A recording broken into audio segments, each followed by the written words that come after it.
સમાચારો સાથે હું છું જયેશ। સુરતથી સમાચાર સૌપ્રથમ જ્યાં ફાયર એનઓસી વગરની સુરત જિલ્લાની 3 શાળાની માન્યતા જ રદ કરી દેવાય છે। અહીં સુરત જિલ્લાના જિલ્લા પ્રાથમિક શિક્ષણ અધિકારીએ માન્યતા રદ કરી છે અને માંગરોળ વેલફેર પ્રાથમિક શાળા, પાલોદ સંસ્કાર વિદ્યાલય અને પલસાણાની સંસ્કાર વિદ્યાલયની માન્યતા રદ કરી દેવામાં આવી છે। જિલ્લાની અન્ય 17 સ્કૂલનું ઓફલાઈન શિક્ષણ પણ બંધ કરી દેવાયું છે। આપણે જણાવીએ કે જે શાળાઓએ સરકારના આદેશની અવગણના કરી છે તેમની સામે કડક કાર્યવાહી સ્વરૂપે શાળાની માન્યતા રદ કરવામાં આવી છે। આ માટે કમિટીની રચના કરવામાં આવી હતી અને કમિટી દ્વારા કરવામાં આવેલી તપાસ અને રિપોર્ટના આધારે આ સ્કૂલોની માન્યતા રદ કરવામાં આવી છે।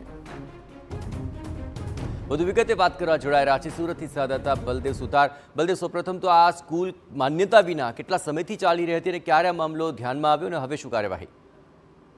જે રીતે સુરત જિલ્લા પ્રાથમિક શિક્ષણ અધિકારી જે અરુણ અગ્રવાલને જે રીતે માહિતી મળી હતી કે સુરત જિલ્લાની કેટલીક જે શાળાઓ છે તે ઘણા સમયથી જે ફાયર એનઓસી વગર જે ચાલી રહી હતી અને ત્યારબાદ જે જિલ્લા શિક્ષણ પ્રાથમિક જે શિક્ષણ અધિકારી છે તેમના દ્વારા તમામ જે સ્કૂલોને જે સૂચન કરવામાં આવ્યું હતું કે જે તે સ્કૂલ હોય તે સ્કૂલની અંદર જે એનઓસી ન હોય, ફાયર એનઓસી ન હોય, તેમને તાત્કાલિક એનઓસી લઈ અને જે તે જિલ્લા શિક્ષણ અધિકારીની જે કચેરી છે ત્યાં રજૂ કરવાની રહેશે। પણ જે કેટલીક જે શાળાઓ છે પોતાની મનમાની જે ચલાવતી હતી ત્યારે જે એક કમિટીની જે રચના કરવામાં આવી હતી અને ત્યારબાદ તમામ જે સ્કૂલોની જે તપાસ કરવા જાણતા મળ્યું હતું કે ફાયર એનઓસી વિના ચાલતી સુરત જિલ્લાની 3 જેટલી શાળા જે છે તેની માન્યતા રદ કરવા માટેનું જે હુકમ છે તે જિલ્લા પ્રાથમિક શિક્ષણ અધિકારી જે અરુણ અગ્રવાલે જે છે તે કરવામાં આવ્યો છે। જેની અંદર જે રદ કરવાની વાત કરીએ તો જે માંગરોળની અંદર જે વેલફેર પ્રાથમિક શાળા છે, પાલોદની અંદર જે સંસ્કાર વિદ્યાલય અને પલસાણની અંદર જે સંસ્કાર વિદ્યાલયનો જે સમાવેશ થાય છે, સાથે સાથે જે ઓફલાઈન શિક્ષણ બંધ કરવા માટેની પણ શાળાને જે સૂચન છે તે